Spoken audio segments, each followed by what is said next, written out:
We are in Austria. We have this bag. We have this bag. No bike. Let's back up just a second. I'm Kathleen, the one with the lost bike in Austria. That's Linda. Linda and I know each other from college. We played tennis together. We even won some big trophies. When we graduated, we stopped playing tennis and we started running. In April 2022, we ran the Boston Marathon together, and that's when Linda asked me if I would do an Ironman with her. I had no idea what Ironman was, but obviously I said yes. Let's actually break down real quick what completing an Ironman actually looks like. First, you swim 2.4 miles in open water, usually a lake, a river, an ocean. And for people who can't visualize swimming miles like I can't, it's about 4,000 yards, which is like 160 lengths in a 25-yard pool. It's a lot of swimming.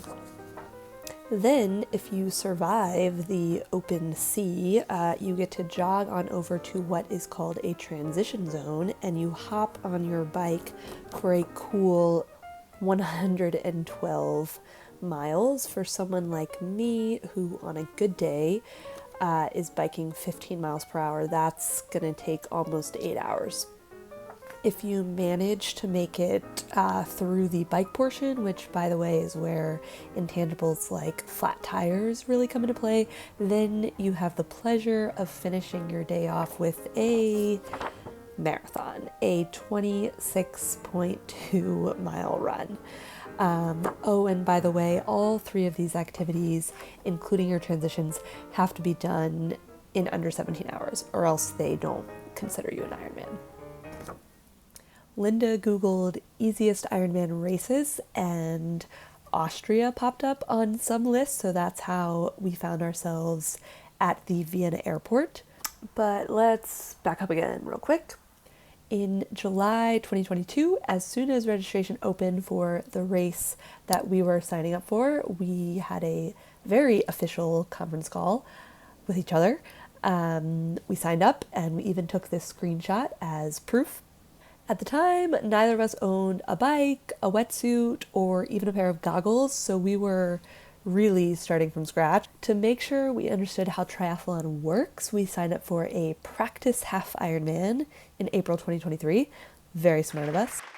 It was in Texas, and it was an adventure and a half, but against all odds, we survived, we finished, and that brings us to the present, June 2023.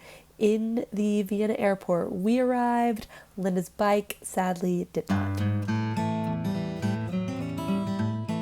The morning of our flight, we packed. Linda packed up Spike, her bike, while I planned on renting one in Austria.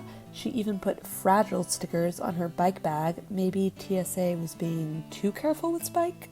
We made it to the airport with enough time to do some high-quality hydrating before boarding our first flight to Paris. Our second flight didn't go as smoothly. We missed it and spent a lot of time in the Paris airport before finally boarding our Vienna flight. Once we landed in Vienna and found out Spike was not with us, we picked up a rental car and started the 3.5-hour drive to Klagenfurt. I drove while Linda picked up the phone and attempted to track down Spike.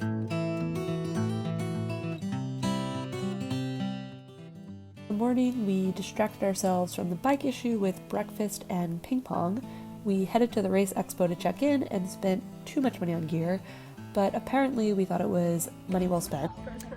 First purchase, baby. Oh yeah, worth it. Then we actually did triathlon stuff and went for a practice swim in the lake, and it appeared to boost our confidence. And we're feeling okay about the swim.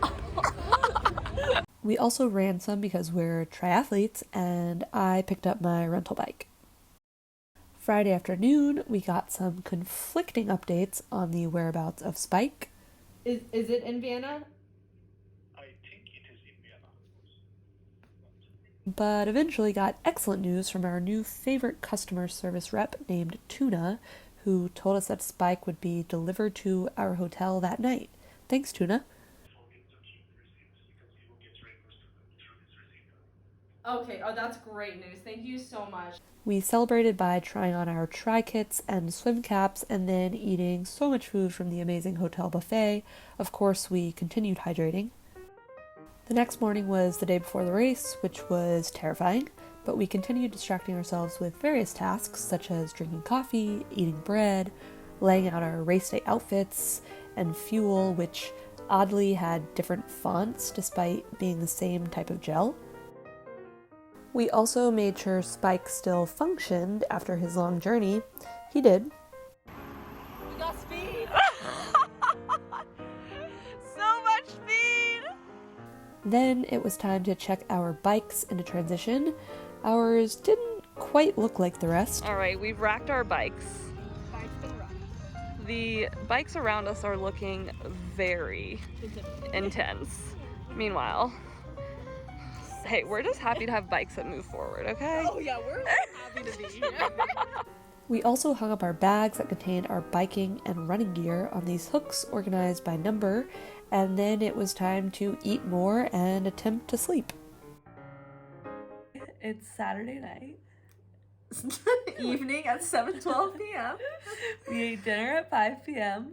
It was amazing. We already brushed our teeth.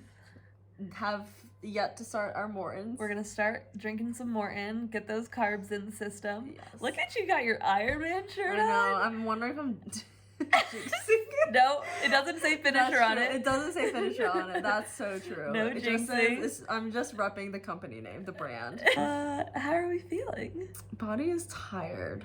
Yeah, we did a lot of steps today A and lot of yesterday. steps. Did not have a lot of sleep. Hoping to get. That's right. Linda slept 2 hours last night. I slept 9.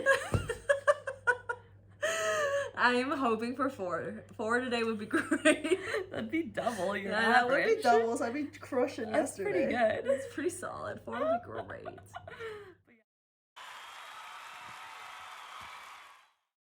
Linda barely hit her ambitious goal of 4 hours of sleep. The pre-race routine started at 4 a.m. and consisted of braiding hair, eating, packing snacks for the transitions, applying chamois butter so our wetsuits wouldn't destroy our necks, and then putting said wetsuits on, which is always a laborious task. Before we checked in our final bag, which included our phones, I got this clip of us nervous laughing. I don't really know. I'm a little speechless. I know. It's like there's not even words. It's like really exciting but overwhelming at the same time. Yes, we're not really nervous yet, oddly. Yeah, very delirious, very giggly, but I feel like the nerves will We're hit laughing it very out. soon. It'll Yeah, hit laughing it when out. we jump. Oh, we don't have to jump. We figured out how to use triathlon function on our watches. Yeah, very important. We got our goggles. Goggles are ready. We're prepped. Let's do this.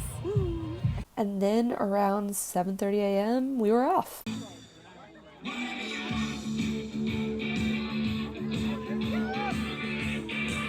Let's go, Linda! Our friends got this footage of us skeptically approaching the water, but at that point it was kind of too late to turn around. We got out of the water within 5 minutes of each other and got to start the bike journey together. Here's a cute shot of us when we were still smiley. We did somehow manage to make it 112 miles, which was 22 miles farther than we'd ever biked before. And then we suffered through a marathon. Here's a shot of me shuffling to the finish line. And here's Linda looking a little more sprightly.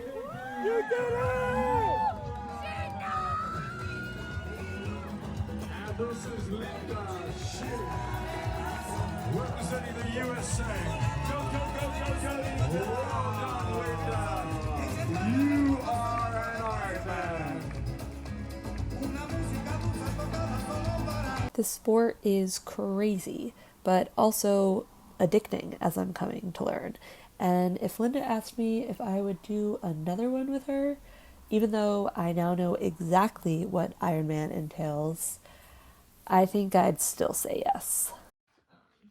Linda's about to try on her shoe for the first time. Brand new shoes the day before, 2 days before the race. Yeah, well, you know what they say. Only try new things before race day.